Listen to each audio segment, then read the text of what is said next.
So now that we've talked a little bit about light reflection and mirrors and color and polarization, we're going to enter a new arena of physical optics and talk about refraction, or the bending of waves, specifically light, but we'll start with other waves as well. So first question is, what is refraction?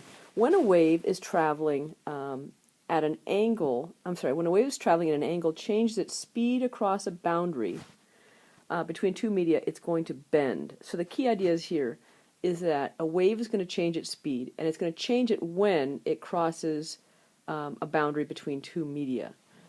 So definition, refraction is the bending of a wave as it crosses the boundary between two media at an angle. So here's an example of a water wave. Okay, so a water wave that changes depth suddenly. So there's a boundary between a shallow area and a deeper area. And you'll see that the wave bends. So what you can see here are the wave fronts. So these are the wave fronts. And we can describe the wave fronts with a ray, which you see in the little diagram at the right. So here would be the ray coming in this way. Remember, the rays are perpendicular to the wave fronts. And then when they hit the boundary, they tend to bend. And that's what you're seeing here. The wave fronts tend to go off in another direction. And so if you were to draw the ray after it bent, it would look something like this. So when we want to describe the bending of waves when you cross a boundary, we draw it with ray diagrams, not necessarily with a wave front. So we have our first ray coming in, our incoming ray here, and then we have what we do a normal like we did with our mirrors. So we have a normal which is perpendicular to the boundary of the surface. That's your normal. And then you look at what happens to the outgoing ray, and you see that they form different angles with the normal. We're going to talk about why and how we can quantify that. So that's an example by a water wave. Let's take a look at and consider sound. Now, we talked about how sound waves travel at different speeds depending on the temperature, that at higher temperature they tend to travel faster, and it's because sound is a longitudinal wave. The molecules are more excited, they have more energy, they are more easily transmitting the wave traveling through the medium, which is air. So if you have cooler air, the sound is going to travel slower. If you have warmer air, the sound is going to travel faster. And that has kind of an interesting effect. It will cause the sound waves to bend. If you have a warm air below and cool air above, the sound waves will actually bend up and away. So you see the little dog doesn't hear the trumpet. But if you have cool air below and warm air above, then the sound is going to bend downwards. So sound can refract. A common example, if you've ever camped out in a lake in the summertime, the surface of the air close to the water is cooler than the air above it, because that water holds its temperature, chills the air above it, and then you have the warm air from the summer sun, or the summer air, above it. And so what you get is a refractive effect that makes the sound bend from one side of a lake over to the other side of the lake. So I know my husband was with a group of Boy Scouts at a lake, and they had this really loud, raucous Rochambeau tournament.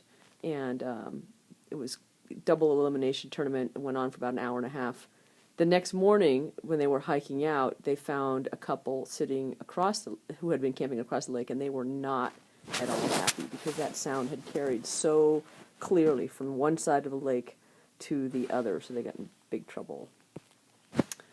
Well, as you could have imagined, light also refracts. Light refracts because it will slow down when it gets into a medium that's more dense than a vacuum. So remember, light doesn't require any type of medium to travel through. It can go through a vacuum, or it can go through a medium. And when it does go through something like glass or water or plastic, it will slow down, and that will cause the light rays to bend.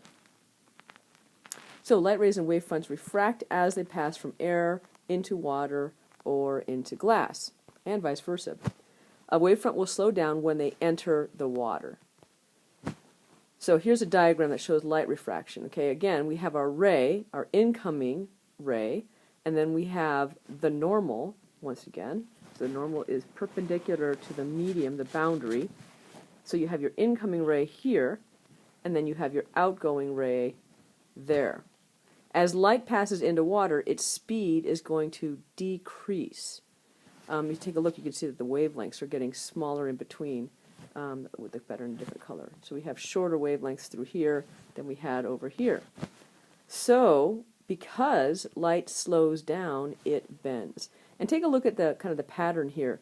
As you go from a less optically dense, which is air, to a more optically dense material like water, then the ray goes towards the normal. So you go, when you go from less to more dense, that outgoing ray goes towards the normal. So light rays bend toward the normal in a more optically dense medium. Conversely, light rays bend away from the normal when they go from more, they will bend away from the medium when they go from a more dense medium to a less dense medium. So, for example, in this diagram where we have light, if it came from down here, it would go and hit the boundary, and then it would go away from the normal. Actually, it should go up like this. Yeah, there we go. Okay.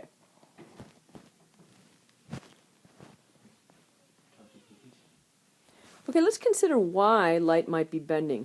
One principle that we describe it is called Fermat's principle of least time. And this principle of least time says that out of all possible paths that light might take to get from one point to another, it takes the path that requires the shortest amount of time. So that's the principle of least time. Now let's think about what that means in terms of something you can conceptualize. So if you are a lifeguard, and so here you are as your lifeguard, and you're trying to save a swimmer who is drowning out in the water. Now it was assumed that you're traveling on the sand, you are fast because you can sprint along the sand. But then when you get into the water, you do not swim as fast as you can run. So the question is, which route would you take to get to the swimmer in the least amount of time? And a good lifeguard would know how to figure this out. So if you were to go straight, so if you went straight from here to there, that didn't show an arrow, so let's get the arrow to show up. Oops, uh-oh. You went from straight from here to here. You'd imagine that from until this point, you're moving really fast. But then from here to here, you're going to kind of be in the water for a long time, swimming, and you're not very fast. So that's probably not the most efficient way to go. So another option is to go so that you're in the water for the least amount of time possible. And so you might go this way, and then you jump in the water and you swim out. So that will help you get the least amount of time in the water, but you've traveled much longer distance. So that would take you longer too. So somewhere there's a happy medium between going straight towards a swimmer and then taking that perpendicular angle. And that angle that is the perfect compromise is the angle of refraction. So it's going to be this one right here. So if you start here, you come in, and then you have cut off an angle and you go to the swimmer. So that distance that you're going is going to be the minimal time in the water and the minimal distance you travel, and it is the least, the path of least time.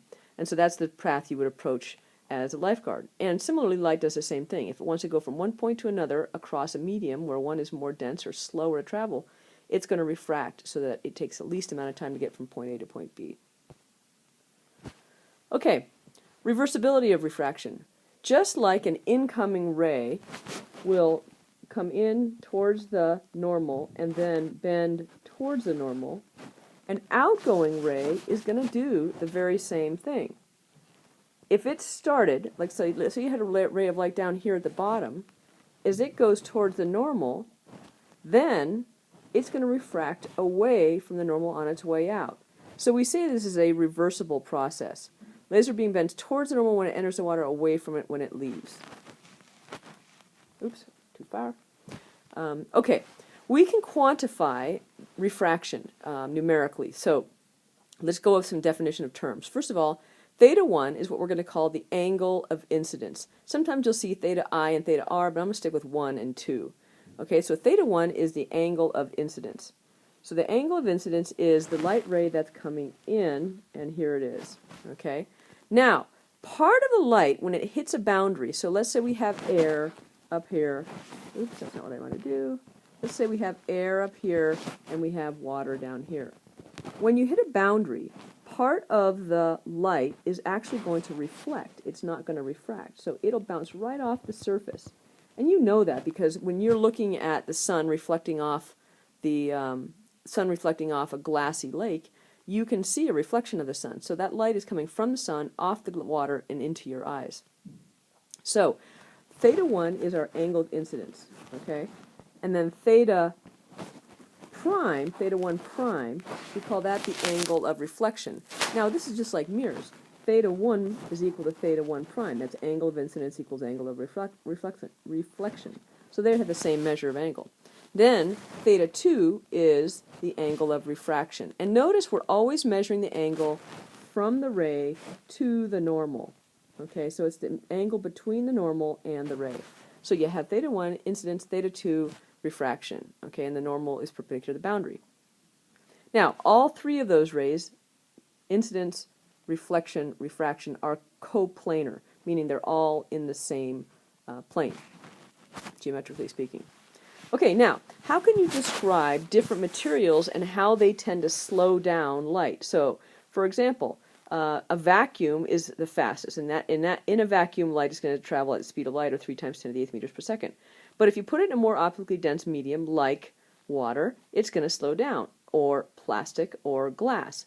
And every material that might be translucent might slow it down differently, and so you want to quantify it. What is the index of refraction for these different types of materials? So some common indices of refraction are air is about 1.0. It is not, a vacuum is exactly 1.0, but air is really, really close.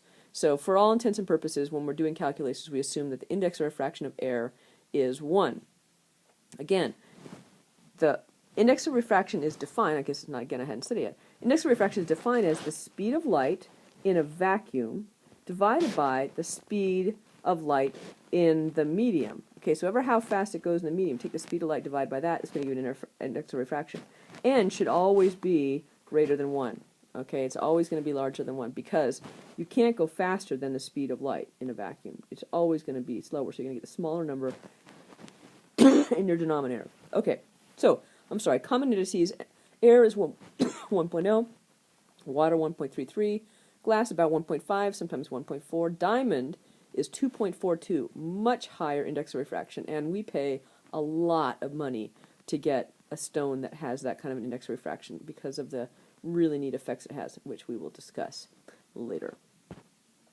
Okay, so turns out that we have a special law, and this is just a law that was measured. It's not derived based on any sort of scientific theory. A guy by the name of Snell basically did some observations and found that it to be true, and it has now become law. So Snell's law says that the ratio of the angles of the index of refraction, the angle of incidence to the angle of refraction, the ratio of those, the sines of those angles is the ratio of the speed of light in the two media. And if you remember, V1, V2 was related to, the index was related to the speed and the speed of light. You can find that V1 over V2 is equal to N2 over N1. So the way we most commonly write Snell's law is this ratio. We don't really talk about the speeds. We want to know what are the indices and how do they relate to the angles. And so the way we most often write it looks like this. So we like to write it as N1 sine theta 1 equals N2 sine theta 2. And that's just an equivalence of ratios. So if you want to know what angle of refraction to expect, all you need to know are the indices of refraction and then the incident angle. So let's try an example problem. So here we are. A light ray in an air initially makes a 50-degree angle with the normal to a block of glass with n equals 1.4. Find the angle of refraction. Okay, so let's identify what we know. So first of all, the angle of incidence is 50 degrees. We're talking about air on the top, so that is going to have an index of refraction of 1, and glass down below, which has an index of refraction of 1.4. So, given the angle of incidence, the two indices of refraction, let's find that angle of refraction. So we set up a little ratio. It looks like this. We're going to say that N1 sine theta 1 equals N2 sine theta 2. That's our Snell's law. Let's plug in what we know. 1, that's the index of refraction of air times sine 50 is equal to 1.4 times sine theta 2. We solve for sine theta 2, get the sine of 50 over 1.4. Remember to keep your calculators in degree mode, since we're not dealing with radians here. We get the sine theta is 0.5471, so let's find the inverse sine. Theta is the inverse sine of 0.5471, which turns out to be 13 degrees. I'm sorry, 33 degrees. Okay, so if it comes in at 50, then it's going to go out at 33 degrees. Notice it's a smaller angle, and that makes sense because it goes from less optically dense to more optically dense. One way I tend to think about it is as light comes in with its angle of incidence, as it goes into something more dense, it's like imagine you hit something much more dense and you kind of go, whoa, whoa, what just happened here? And so you grab the normal and you hang and pull tight because you were kind of surprised by the new density. So that's the way I like to think about it. As you go from less dense to more dense, then you kind of grab on to the normal and pull yourself closer. Now, in contrast, if you're going to go the other way, if you're going out the other way, if you're starting from inside a more optically dense and you go towards the less optically dense, you like go, whoo, it's freedom. You know, I can move away from the normal. Okay, I don't have to hold on to it so much anymore. So as you go away, from more dense to less dense, you go away from the normal. As you go from less dense to more dense, you go towards the normal. So get used to thinking about how to make that happen sensibly. Okay, so the answer was 33 degrees. There's some kind of cool effects that happen because of refraction. So one example is the apparent depth of a glass block is less than it really is. So if you're to look at glass, it's going to seem like it's not very thick. In fact, it is thick. Why is that? Well, if you think about what's happening to the light rays and what your eyes can perceive, you can draw little rays. So if we have a light originating down here, okay, at the surface of the bottom of the glass, if there's a light ray there, it's going to come out along this purple line right here. It's going to come along this purple line right here, and then when it hits the normal, it's going to refract away. So it's going to bend away from the normal. So both sides, the light's going to come in, and it's going to bend away from the normal. But your eyes cannot perceive that bending. And so what your eyes do is they connect the original lines and just make them straight lines.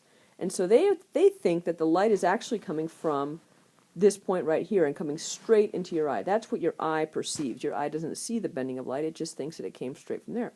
So you perceive that the depth of the glass is actually smaller or less thick than it really is. Similar issue if you're looking at a fish in the water, right? If the fish is actually located down